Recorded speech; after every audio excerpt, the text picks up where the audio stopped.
François-Noël Buffet, bonsoir. Vous êtes sénateur Les Républicains du Rhône et co-rapporteur du projet qui nous occupe aujourd'hui. À vos côtés, Hugo Bernalicis, bonsoir. Vous êtes député de la France Insoumise du Nord et justement, vous étiez dans une prison ce week-end à Nîmes. Exactement. J'ai visité la maison d'arrêt de Nîmes qui a la caractéristique d'être la maison d'arrêt avec la plus forte surpopulation carcérale de la France métropolitaine, quasiment 200%. Donc je suis allé constater ça sur place. Vous avez envie de dire que la ministre a raison de vouloir en construire d'autres alors, hein? Eh bien écoutez, non, on va avoir un point de désaccord là-dessus, elle le sait par avance, mais clairement nous pensons qu'il faut effectivement désemplir les prisons et il faut une déflation pénale dans son ensemble. Ce n'est pas la politique qui est poursuivie par ce texte, puisque effectivement on construit 7000 places de prison supplémentaires et même 15 000 au-delà de 2022, mais j'espère que d'ici là, on changera de majorité dans le pays, j'y compte bien. Clairement, je pense que vous avez raison, Madame la Ministre, quand vous dites que les moyens suffisent pas, c'est pas la seule question, et c'est le sens de ce qu'on fait. Vous avez dit que c'est le sens de notre manière de travailler. C'est pas que le sens de notre manière de travailler, mais c'est bien le sens de la justice et de la peine. Et c'était ça d'ailleurs l'intitulé de votre chantier sur la peine. Et nous pensons que pour redonner du sens à la peine, il faut qu'on crée le triptyque qui est voulu par beaucoup de professionnels, à savoir l'amende, la peine d'amende, la peine de probation autonome, je dis bien peine de probation autonome, puisque vous supprimez la contrainte pénale, ce qui va à l'opposé de ça, et la peine de prison qui doit être, dans notre esprit, l'exception et non pas la norme. C'est d'ailleurs. Vous voulez écouter peut-être la réponse ? Oui, allez-y. Alors d'abord, je connais la maison d'arrêt de Nîmes, puisque j'y suis également allée cet été, au moment où il y a eu une agression grave d'un surveillant. Et donc, je sais évidemment que c'est une prison qui est surpeuplée, et c'est la raison pour laquelle, car il y a un besoin en termes de politique pénale, nous avons évidemment des projections, et nous savons quelle sera l'évolution de la population pénale. C'est donc la raison pour laquelle, à Nîmes, nous nous sommes engagés à mettre en place un accroissement de capacité d'accueil d'un certain nombre de places pour soulager la maison d'arrêt de Nîmes. Cela étant, moi je ne souhaite pas construire des places de prison pour les remplir. Et c'est la raison, non. Et c'est la raison pour laquelle nous avons redéfini une politique pénale qui, vous le savez, monsieur le député, vise à mieux adapter les peines à la réalité des infractions et des personnes qui ont commis ces infractions, et donc à dire que la peine de prison doit être une peine utile. Et donc, pour que ce soit une peine utile, nous disons qu'à côté de la peine de prison, pardonnez-moi, je me répète juste un instant, il y a d'autres peines qui seront, alors vous avez raison de parler de l'amende, elle existe depuis longtemps, mais il y a effectivement des peines de travail d'intérêt général, de détention domiciliaire, sous bracelet électronique, des peines bref, toute une gamme de peines. Ce qui rejoint ce que vous réclamez. Et donc, d'une certaine manière, si vous voulez, notre ambition... Autonome. Mais elles sont autonomes. De probation. Elles seront autonomes. Les peines que je propose pas le travail d'intérêt général, par exemple, Madame la Ministre. Ces peines-là seront autonomes. Le sursis probatoire. Par quel moyen ? Pardon ? Dites-moi par quel moyen ? Elles seront autonomes parce que tout simplement, dans le code pénal, elles seront conçues comme des peines autonomes et non plus comme des peines en référence à la peine de prison. Alors François-Noël Buffet, peut-être d'abord un mot sur les prisons, parce que vous avez également un point de vue qui n'est pas tout à fait celui qu'on a entendu. Pas tout à fait. Alors, c'est un texte très protéiforme, nous le savons. Il y a un aspect civil qui est très important et puis il y a un aspect pénal naturellement qui l'est tout autant, avec quelques difficultés. Alors sur le plan des maisons d'arrêt et des places de prison, oui, nous sommes favorables à la construction de 15 000 places de prison. C'est-à-dire que nous sommes favorables à tenir la parole du président de la République, qu'il a prise avant d'être candidat. Vous êtes d'accord aussi sur les peines alternatives ? J'y arrive. Nous souhaitons... Comment dites-vous ? Les peines autonomes. Les peines autonomes. Nous souhaitons simplement que ces places de prison soient construites le plus rapidement possible, et nous pensons qu'aujourd'hui, ça n'est plus l'engagement du président qui est tenu. C'est une difficulté, parce que la surpopulation carcérale, c'est une réalité.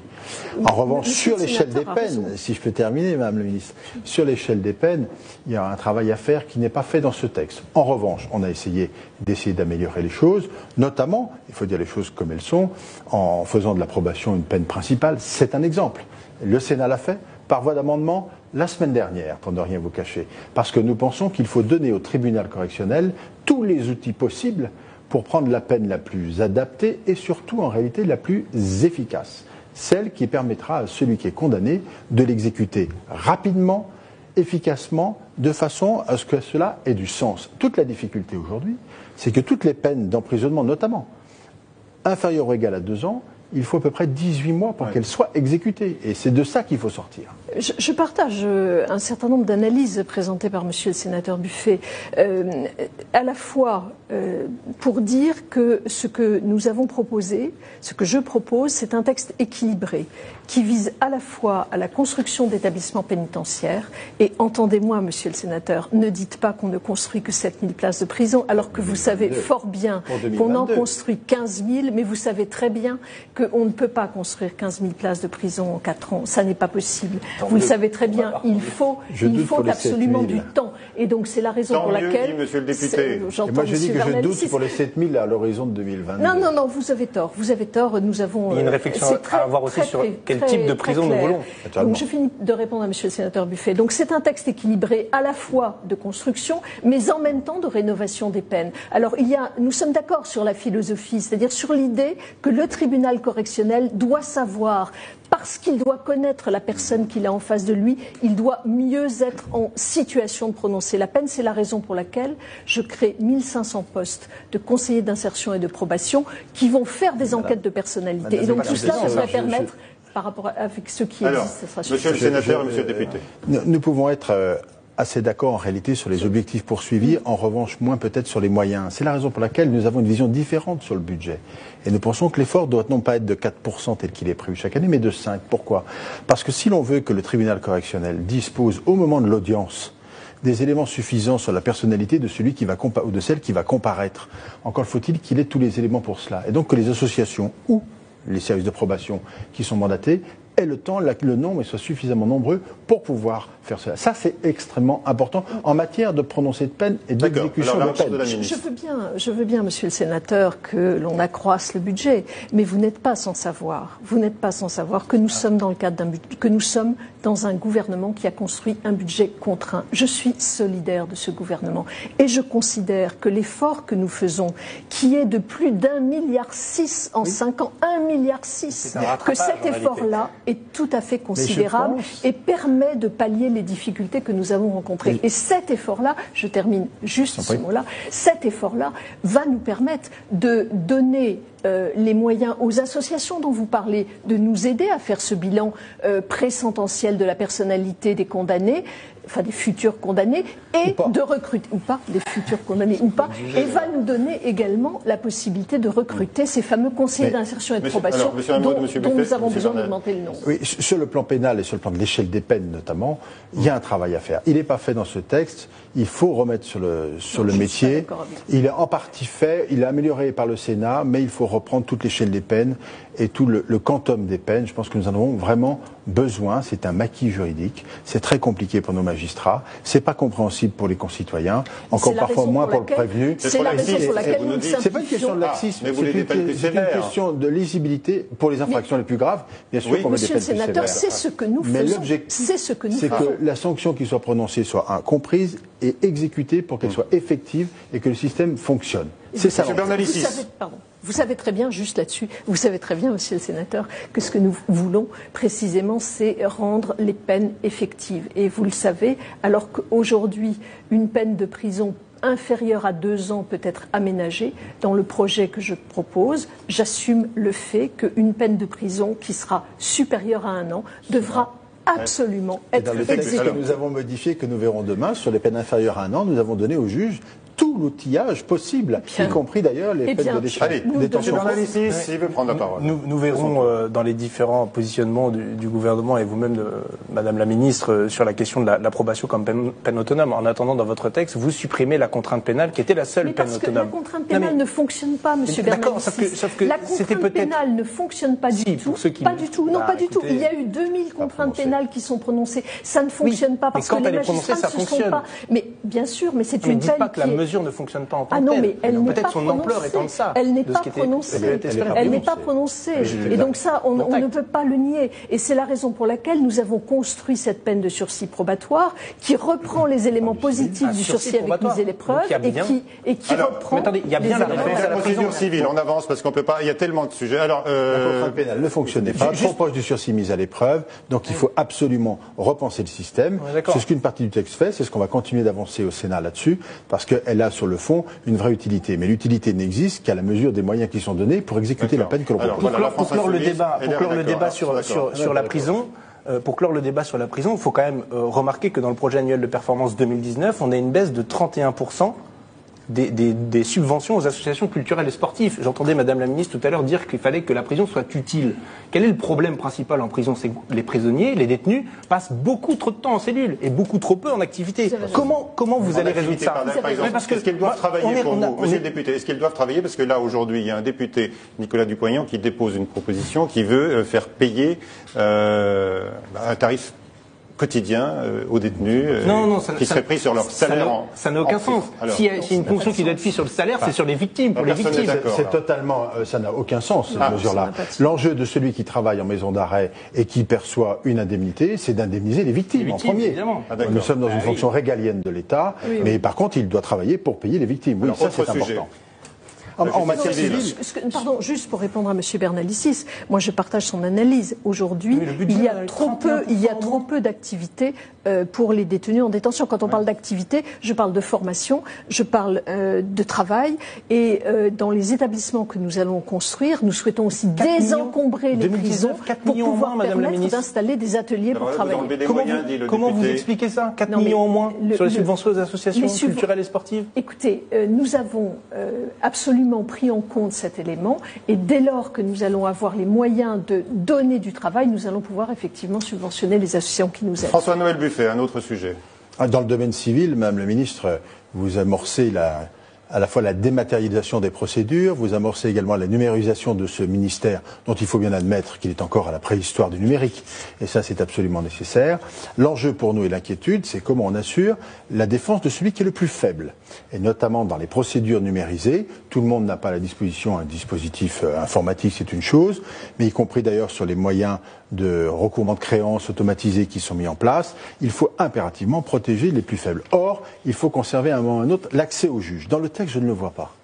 Alors, je pense que vous avez mal lu, Monsieur le Sénateur. Non, je vais bien aller. Vous verrez demain. Évidemment, nous allons vers la voie de la numérisation du ministère. Vous dites que le ministère est encore à la préhistoire. Je ne voudrais pas que le Sénat, lui, soit resté au XXe siècle. Nous sommes déjà dans le XXIe siècle, et nous considérons que nous devons aller vers des procédures numérisées. Mais aller vers des procédures numérisées qui simplifieront la tâche des magistrats, qui simplifieront la tâche des professions du droit, ne signifie pas que nous voulons éloigner le justiciable de son juge. Loin de là. Nous voulons évidemment, dans chaque lieu où il y aura un tribunal, dans chaque tribunal, nous avons mis en place ce qu'on appelle des SAUJ, c'est-à-dire des services d'accès unique du justiciable, qui accueillent les justiciables, qui les aideront à remplir leurs procédures numérisées si elles le sont. Nous continuerons évidemment à accepter les procédures papier. Bref, nous sommes à la fois dans l'exigence du XXIe siècle et du XXIIe, et en même temps le contact réel avec le besoin de proximité avec les justiciables. Je vous remercie de cette précision, mais dans le texte, nous apporterons les amendements nécessaires à la réalité de cette protection de celui qui est le plus faible. Vous savez, quelle garantie? Il y a des possibilités de recours au juge, quel que soit l'état de la procédure, dès lors qu'il y a une difficulté majeure. Il faut avoir accès au recours au juge. Mais il y a certaines procédures qui ne le prévoient pas. Sur la numérisation, voilà. Je ne dis pas que rien n'a été fait précédemment.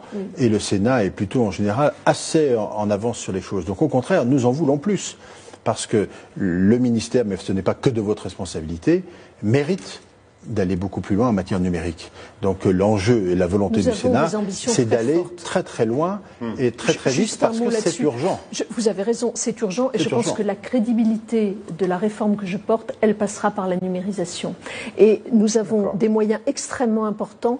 Enfin, je sais bien que les chiffres, ça ne veut rien dire, mais quand même 1,5 milliard est consacré en quelques années. Allez, on va sortir peut-être des dossiers techniques, d'autres sujets vous intéressent. Il nous reste à peu près 5 minutes. Sur l'accès à la justice, clairement, on a parlé du numérique, mais il y a un autre aspect, notamment en matière civile. Aujourd'hui, il y a 5 modes pour saisir le tribunal d'instance, 5 modalités différentes. Il y a une tentative de simplification dans ce texte pour qu'il y ait un mode unique de saisine du tribunal d'instance, c'est-à-dire de l'assignation par huissier. Or, un huissier, pour faire un acte de base, si vous le rédigez vous-même et qu'il le valide une fois que vous lui présentez, c'est 75 € minimum. En moyenne, on sera entre 100 et 120 €. Pour quelque chose qui était auparavant gratuit. Vous allez sans doute me parler de l'aide juridictionnelle. Et vous auriez raison de me parler de l'aide juridictionnelle. Certainement, certainement. Non, mais bien sûr. Sauf que dans plein de domaines, vous l'avez dit dans la première partie, on augmente l'obligation de représentation. Dont acte, tant mieux qu'il y ait un conseil qui soit rendu obligatoire. Mais le corollaire de ça, c'est d'augmenter drastiquement l'aide juridictionnelle et de détendre son accès. Or, je pense que les gens ne savent pas, quand ils nous regardent ce soir, à moins qu'ils y aient eu accès, que l'aide juridictionnelle, pour être pris en charge à 100%, il faut gagner moins que le SMIC. Non. Moins que le SMIC. Justice plus coûteuse, voilà ce que dit le député. Oui, je ne partage pas l'avis de monsieur le député. D'abord parce que, évidemment, vous savez, l'autre jour, j'étais à Flers, dans l'Orne, et j'étais dans un tribunal d'instance. Les gens qui viennent là, ils peuvent déposer leurs requêtes. D'ailleurs, très souvent, ils arrivent avec des papiers épars et divers, et c'est la personne qui est à l'accueil qui va faire le travail de remise en forme, etc. Donc, si vous voulez, il n'y a pas d'assignation par huissier, et nous n'avons absolument pas le besoin de généraliser pour tous les contentieux ce type d'assignation. Donc, d'abord, il faut dire les choses telles qu'elles sont. Ensuite, bien sûr que nous voulons retravailler sur l'aide juridictionnelle. Nous n'avons pas prévu de disposition dans le texte que je porte parce que c'est un travail extrêmement long que j'ai engagé avec les avocats et je souhaite pouvoir poursuivre avec eux. Oui, mais là, ça va être demain qu'il va falloir passer par ces modes d'assignation qui vont coûter de l'argent. C'est demain. Le travail que je fais avec les avocats, il trouvera sa traduction. Il trouvera sa traduction dans la loi de finances. Alors, il reste quelques minutes seulement, messieurs. Alors, monsieur le député, vous vouliez parler des nominations dans la justice, vous allez le faire tout de suite. Monsieur le sénateur, vous vouliez parler d'un autre aspect important sur la réforme constitutionnelle. Oui, allez-y, et puis le député. C'est aussi en lien avec la réforme constitutionnelle. C'est clair qu'on clame l'indépendance de la justice, et on a raison de le faire toutes et tous partout où on va, sauf que dans la nomination des procureurs, on a vu qu'il y avait une divergence entre vous, Madame la Ministre, et le Président de la République, à la dernière étape. Bon, alors même que dans la réforme constitutionnelle que vous portiez aussi avec le... vous nous expliquerez s'il y a une divergence, s'il n'y en a pas, mais dans la réforme constitutionnelle que vous portiez, il y avait une modification du Conseil supérieur de la magistrature pour avoir un avis conforme. Ça veut dire que dans le cas d'espèce, vous auriez été encore plus dédite par le Président de la République. Je ne crois pas, Monsieur le député. Juste d'un mot pour dire... Je ne veux pas reprendre devant ceux qui nous regardent le raisonnement que j'ai fait tout à l'heure. Il va de soi que sur les magistrats du parquet, nous considérons que le pouvoir de proposition que détient le pouvoir exécutif fait partie de notre histoire constitutionnelle française. C'est vrai que ça crée une suspicion sur le magistrat. Mais non, il n'y a aucune suspicion. Il n'y a aucune suspicion sur le magistrat, puisque, je vous l'ai dit tout à l'heure, sur l'opportunité des poursuites, sur les décisions individuelles, il est totalement libre et indépendant. Et lorsque vous parlez de la suspicion, pardonnez-moi, je ne sais pas si c'est le mot que vous avez utilisé, mais il n'est pas du tout anormal que sur le poste de procureur de Paris, qui est quand même le poste de procureur le plus important et le plus sensible au sens de la sécurité publique, des attentats antiterroristes qu'il gère actuellement, il ne me semble absolument pas anormal que le Premier ministre et le Président de la République engagent avec le garde des Sceaux un dialogue pour voir quelle est la personne la mieux. Il reste une minute, allez. J'ai entendu, Madame le garde des Sceaux, que vous disiez tout à l'heure que vous étiez favorable au maintien de liens entre le procureur de la République, enfin les désignations des procureurs de la République et également le pouvoir politique finalement. Donc dans la réforme constitutionnelle, donc dans la réforme constitutionnelle que vous allez porter, cela sera confirmé clairement. Nous portons exactement le texte qui a déjà été adopté par le Sénat et qui vise donc à donner davantage de pouvoir d'autonomie aux magistrats du parquet, puisqu'ils seront nommés sur avis conforme du Conseil de la magistrature et que le pouvoir disciplinaire appartiendra au Conseil supérieur de la magistrature. Il faut quand même que les choses soient claires. Les procureurs de la République sont aussi là pour appliquer les choix et les orientations en matière de politique pénale. C'est ce que j'ai démontré tout à l'heure. Merci, messieurs. Donc voilà, on suivra le débat au Sénat à partir de demain. Vous avez un avant-goût un peu de la nature des échanges et du ton qui restera courtois, bien sûr. Ferme et courtois toujours. Ferme et courtois au Sénat. Voilà. Et à l'Assemblée aussi. Et à l'Assemblée aussi. Merci à tous les deux.